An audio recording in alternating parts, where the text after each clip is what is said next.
Hello, and thank you for tuning in to another one of my videos. I wanted to upload this one about a different topic today, and this video is going to touch on narcissistic mothers, covert incest that they do to their children, particularly their sons, and the concept of the son husband. So before we get into that, I just want to address a couple things that if you need to any type of personal private help beyond the scope of a YouTube video, please contact me via my website. At the contact page of my website, I'm going to put that in the description box, the link to that. If you need to book a consultation, I'm getting quite busy with them right now, so if you want to do that, the sooner the better. But of course, you can do that at any time. I'm just a few weeks out for bookings. And secondly, I just wanted to add that I am not a psychiatrist. I'm not a marriage counselor, and so the information that I give in these videos is for education purposes only. I am a life coach with a specialization in narcissistically abusive relationships, childhood trauma, and complex post traumatic stress disorder. I have other certifications in the trauma based fields, and if you have any questions about my credentials, you can go to the CV link on my website, and everything is outlined there. So, we're just going to get into the narcissistic mother son husband dynamic. And I'm not picking on one particular gender here. I'm sure and actually guaranteed that this also applies to narcissistic fathers and their daughters sometimes. I'm not personally as familiar with that though. But a narcissistic mother, say she has one or more sons, she will groom one of a chosen son. Oftentimes, this son will have narcissistic personality disorder or borderline. He'll be a male borderline, but not always. Sometimes this chosen son does recover and as an adult and goes no contact with the mother and heals and has a good life and recovers from that position. But we're talking about the ones who don't and the ones who choose to go into their adulthoods and continue in their adulthoods having a basically romantic relationship with their mothers by any means necessary and at any cost. And this is the concept that I learned a little bit about the son husband. And so a few months ago, it was brought to my attention by a couple of friends, a YouTube channel. He's a life coach named Ollie Matthews, and I haven't seen a lot of his work. I haven't watched a lot of his videos, but he does some really great stuff in the realm of the son husband. So if the people who introduced me to him are watching this, thank you, because he does some really great work in regards to that. And I was also watching a video by Jill Wise of the Enlightened Target, and she does a really good video of this concept of the son husband. She doesn't call it that like Ollie Matthews does, but I'm going to put some links in the description box for more viewing about this phenomenon, because I think it's really worth looking into a little bit more, and both of them have really great videos on this.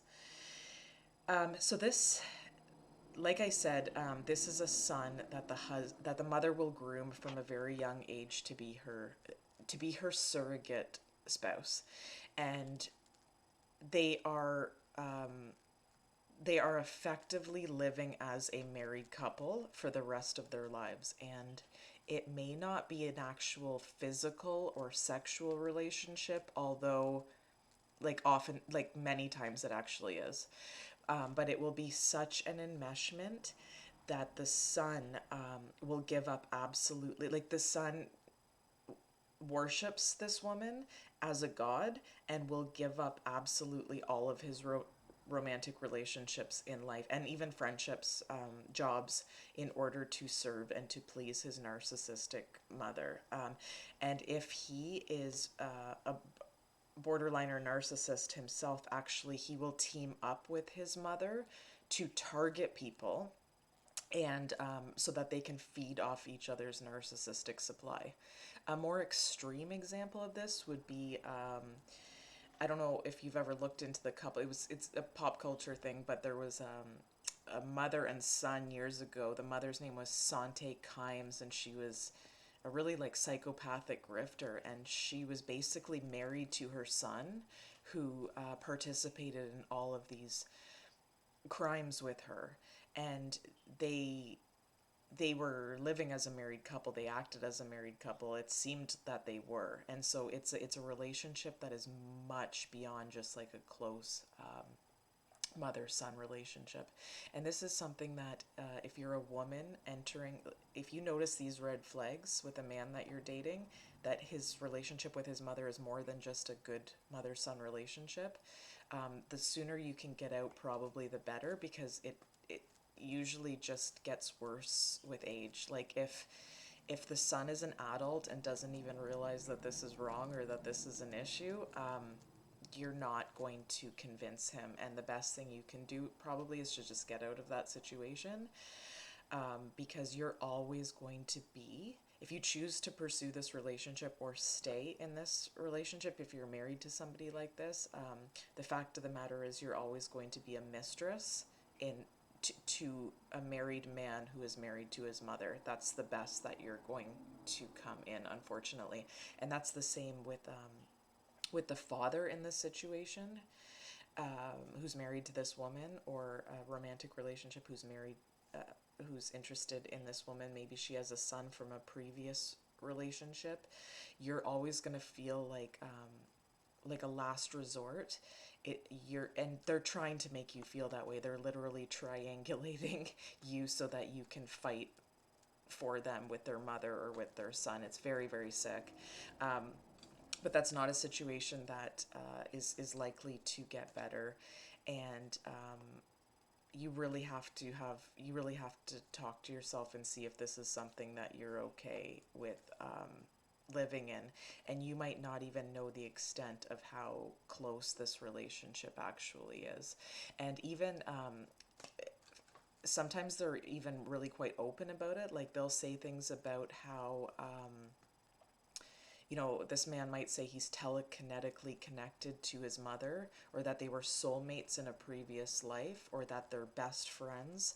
And I have a son myself, so when I hear about close mother-son relationships, it kind of touches my heart, and I think that's how they get targets as well, because it's not a close mother-son relationship. It's an incestuous one.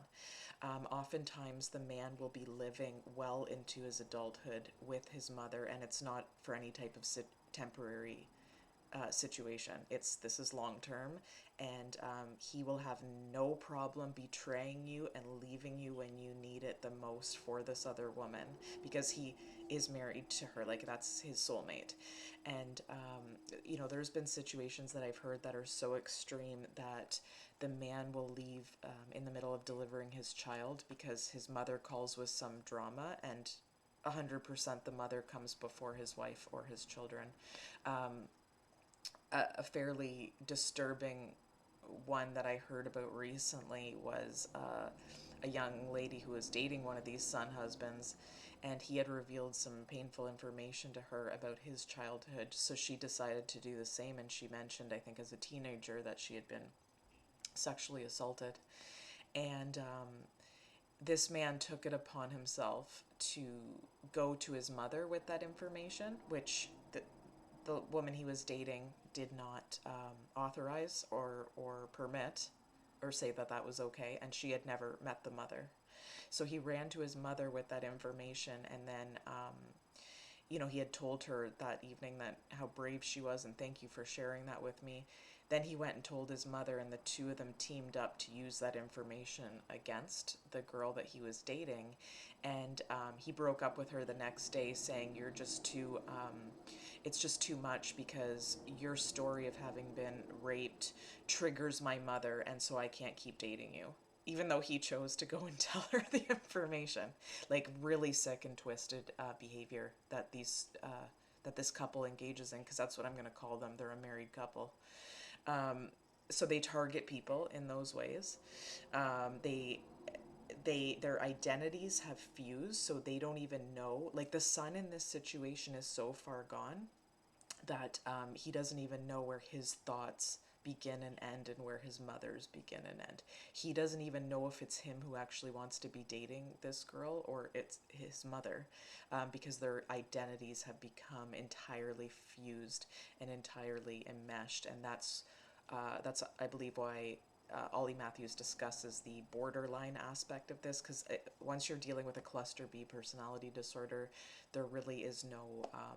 I believe there's treatment for anything, but that person really, really needs to want it, and you being in their life is actually preventing them from ever facing enough consequences that they would get to the point of doing something about it.